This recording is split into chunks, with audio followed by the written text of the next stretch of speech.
من اليوم ما تقليش المقروط ديالك، جيتك بمقروط صينية الفرن اللي كطهيه في الفرن، كتوجديه في دفعة واحدة.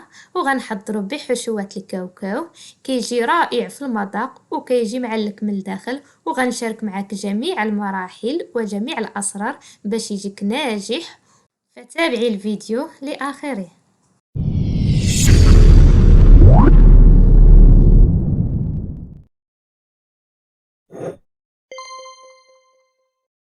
فبسم الله وعلى بركة الله. نبداو في المقادير وطريقة التحضير. كما كتشوفوا عندي إناء اللي غندير فيه زلافة ديال السميدة رقيقة، يعني السميد الخشن. هنا غندير جوج زلايف ديال السميد الخشن، يعني السميدة رقيقة هذيك اللي كنديروا بها الحلوى. وبنفس الزلافة غادي نعبروا فارينة. عندي دقيق فارينة، يعني الدقيق الأبيض، اي دقيق متعدد الاستعمالات او خاص بالحلويات اللي متواجد عندك. وعندي هنايا كيس فاني، وعندي واحد شويه تاع الملحه. وبالنسبه هنايا عندي الزبده المذابه اللي غادي ندير فيها يعني علين داك الزلافه، ما كنعمرهاش يعني كندير حتى كيخصها ليا واحد الصدى. وكنكمل بالزيت النباتي، كنكملوا بالزيت النباتي. وكنزيدو داك الميكس ديال الزبده والزيت النباتي على داك النواشف ديالنا. بالنسبه هنايا السميده رقيقه، فهاد استعملت منها 500 غرام، يعني الزلافه كتعبر ليا 250 غرام الربع ديال السميده. صافي كنخلطوه حتى كيولي لينا بهذا الشكل، وكنخليوه يبات ليله كامله، اولا كتخليه 6 ساعات حتى 8 ساعات، يعني تخليه يرتاح مزيان حتى كيتشرب لك دوك الدهون اللي درتي ليه. وكنزيد هنايا نصف ملعقه ديال خميره الحلوى، وكنعاودو نرملو ديك السميده، داك السميده ديالنا كنعاودو نرملوها، حيت بلا خليتيها ارتاحت بزاف كما كتشوفي يعني كيوليو فيها دوك الكركوبات. صافي هنايا كنبقى نعجن بالماء الزهر مخلط مع الماء العادي، كنخلطوا ماء الزهر مع الماء العادي، وكنبقى نزيدو على ديك السميده داك الخليط ديالنا، وكنبقاو نعجنوا فقط بالراس ديال الاصابع. ما تعجنيش العجينه ديالك وما تدلكيهاش، فقط كنجمعوها صافي حتى كنحصلوا على هذا الشكل وكنخليوها عن جنب. وهنا غادي نحضروا لا فارس، يعني نحضروا العماره باش نعمروا هاد المقروط. اللي هنا عندي 250 غرام ديال الكاوكاو، يعني الفول السوداني محمر ومطحون. بالنسبه للكاوكاو ما كنطحنوش مزيان، يعني كنخليوه شويه مهرمش، ما كنيلوش مزيان. وكنزيدوا ليه 2 معالق ديال السكر السنيده، اولا يمكن لينا نعوضوا هاد السكر السنيده العسل. ايضا العسل كيجي رائع بالعسل، كتجي لا فارس معلكه الا درتي العسل. وهنا كنديروا واحد شويه تاع القرفه، هنا بالنسبه ليا نسمتو بالقرفه. وملعقه كبيره ديال الزبده المذابه. صافي كنخلطوا هاد المكونات ونبقاو نزيدو هنايا في ماء الزهر. بالنسبه لهاد العماره يعني هاد الكاوكاو كنعجنوه بماء الزهر، ونبقاو نزيدو ماء الزهر تدريجيا حتى كتجمع لينا هاد الحشوه. بالنسبه للدور ديال الزبده فهي اللي كتخلي لنا يجي رطب. والسكر ما تكتروش، كنديروا 2 ملاعق كبار في 250 غرام ديال الكاوكاو. وهنا عندي اطار اللي كنديروا في الصينيه. بالنسبه لي انا ما عنديش صينيه صغيره فاستعملت الاطار. انت يمكن لك تستعملي صينيه صغيره كان احسن، بالنسبه لي ما عنديش فاستعملت الاطار. كندهنوا بشويه الزبده، كندهنوا ديك القاع ديال الصينيه بشويه الزبده والاطار من الجناب. وهنا فقط غنستعمل هاد ورق الزبده باش نحل عليه العجينه ديالي، كنستعن به فقط. ومن بعد غنجيب العجينه ديال السميده اللي وجدت من قبل، كنقسمها على 2. هنا قسمتها على 2. كنجيب الكره الاولى كنحلها بهذا الشكل كما كتلاحظوا، يعني كتجيك العجينه شاده راسها وما كتفرقعش. الا جاتك مرمله يمكن لك تزيدي لها ماء الزهر، يعني الا جيتي باغا تحليها ولقيتيها شربات لك بزاف فكتزيدي لها ماء الزهر حتى كترجع لك في القوام باش تحكمي فيها تحليها. كنحلها انا فوق داك الورق الزبده، داكشي علاش قطعته على داك الاطار باش نعود نحل العجين على قد داك الورق. وهنا غنقلبوا ديك الحشوه في في داك الاطار ديالنا. بالنسبه لكم نتوما تقدروا تستعملوا صينيه الفرن الا كانت عندكم صغيره. بالنسبه لي انا هذا الاطار فيه 25 سنتيم على 25 سنتيم، في الطول والعرض ديالو 25 سنتيم. يمكن لك تستعملي صينيه الفرن. بالنسبه للمقاسات يمكن لك تستعملي صينيه الفرن اكبر من المقاس اللي عطيتك او لا اصغر من المقاس اللي عطيتك، على حسب انت العلو اللي بغيتي يكون فيه هاد المقروط، يعني يكون عالي ولا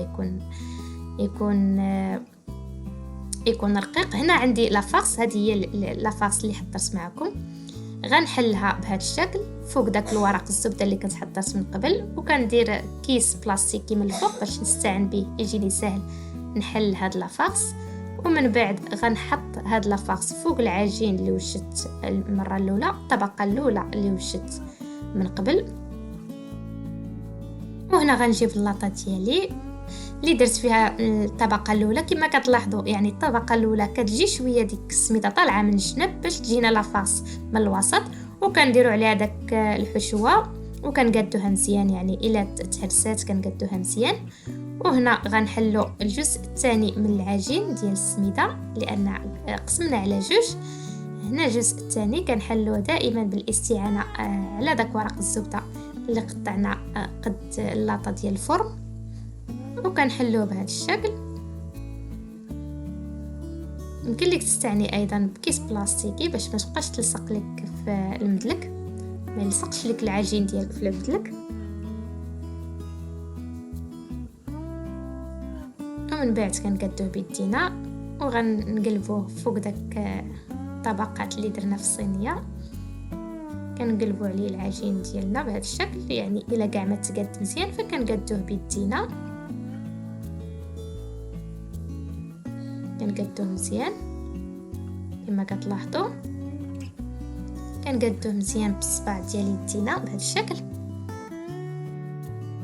وهنا من بعد ما كنقاد ديك الطبقه الثالثه كنرد داك ورق الزبده باش نليسي داك الفوق باش ما يبقاوش ليا فيه مطراسيين صباعي، يعني كنليسيو بهذا الشكل فقط بيدينا وكيولي ملس.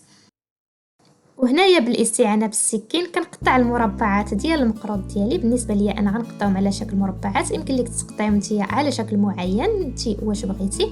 بالنسبه ليا قطعتهم يعني عيني ميزاني، يمكن لك تقطعيهم باستعانه بالمسطره اولا شي اداه باش يجيوك كلهم بنفس الحجم. هنا عندي اللوز اللي كنقطعه هكايا على 4. بالنسبه للوزه كنرقدها ليله كامله، عاد كنقطعهم هكا على 4 وكنغطسهم في بياض البيض باش يلصقوا ليا، وكنلصقهم بهذا الشكل. يعني كاينين اللوزات فاسخاهم حيد لهم يعني الشلف والشلوف القشره، وكاينين بعض اللوزات كنخليهم هكاك بالقشره ديالهم وكنزينهم بهذه الطريقه، وكندير لهم بالمنقاش هاد الرشيمات. نتيا هنايا كتزينيهم انت والذوق اللي بغيتي.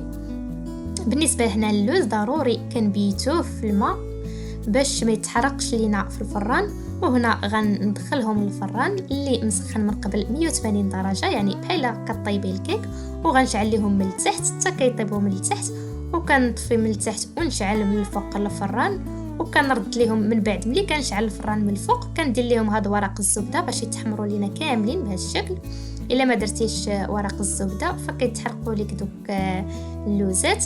وهنا كنجيب العسل اللي كنعسلهم بهذا الشكل، كنعسلهم من الفوق. بالنسبه لهذا العسل فات ليا شاركت معكم طريقه تحضيره، وغنخلي لكم رابط الفيديو في صندوق الوصف. وكنعسلهم من الفوق وكنخليهم يباتوا في هذا العسل. انا استخدمت هنا 250 غرام تاع العسل وكنخليهم يباتوا ليله كامله. بالنسبه انا استعملت الاطار فكيخرج ليا العسل من الجناب، انت الا استعملتي صينيه الفرن كان احسن. صافي كنعاودوا نقطعوهم من بعد ما كيتشربوا لينا داك العسل كامل. انا هنا خليتهم فقط 4 ساعات حتى كتشربوا ليا داك العسل كامل، وكنعاودوا نقطعوهم بالسكين. كما كتلاحظوا كيتقطعوا بكل سهوله وكيجيو شاربين داك العسل. بالنسبه ليا انا المده اللي خداو ليا في الطهي فخداو ليا 30 دقيقه، يعني نصف ساعه، وهما كيتحمروا من التحت. شعل عليهم الفران من التحت وكيتحمروا حتى كيبان لك ديك العجين ديالك كيتحمر من الجناب. فكتطفي لتحت وكتشعلي ليهم الفوق. انا خداو لي 15 دقيقه وهما كيتحمروا الفوق وكيجيو بهذا الشكل. كنتمنى ينال اعجابكم وتستغناو على المقروط المقلي وتحضروا المقروط في الفرن، اقتصادي وصحي، وايضا بالمظهر كيجي رائع في المظهر ديالو، وفي المذاق ايضا كيجي مرمل وكيجي ديك الحشوه كتجي معلكه. فقط الطياب ديالو خاصكم ما تفوتوش ليه الطياب، يعني ملي كديروه لتحت وكتشوفوه بدا كيتحمر لكم من الجناب فكتطفيو عليه لتحت وكتشعلوا عليه الفوق وتخليوه حتى كيتحمر لكم. هنا درتو انا في الكويغطاس، من الاحسن ديريه في الكويغطاس باش يشد ليه داك العسل، يعني كيشد دوك الكويغطاس كيشدوا العسل وكيبقى معسل. كنتمنى ينال اعجابكم وتجربوهم، فعلا كيجيو رائعين في المذاق وفي المنظر ايضا. كما كتلاحظوا كما كتشوفوا كيجيو معسلين للقلب، كيجيو شاربين داك العسل اللي كتخليهم كيتعسلوا في داك العسل، كيباتوا حتى اليوم الثاني عاد كتحيديهم من داك العسل كتلقايهم شربوا داك العسل كله اللي درتي ليهم. كما كتلاحظوا انا درتهم شويه كبار، انت يمكن لك ديريهم يعني الحجم اللي بغيتي. كنتمنى هاد المعسله تنال اعجابكم وتجربوها لشهر رمضان، وما تنساوش الا ما تابونيتوش في القناه تابوناو معنا، فدائما الجديد مع اسراء وروما سكيلز. وهذا هو لا فيديو ديال اليوم، وما تنساوش تشجعونا بلي لايكات وبالبارطاج لتعم الفائده. وشكرا على المشاهده ومع السلامه.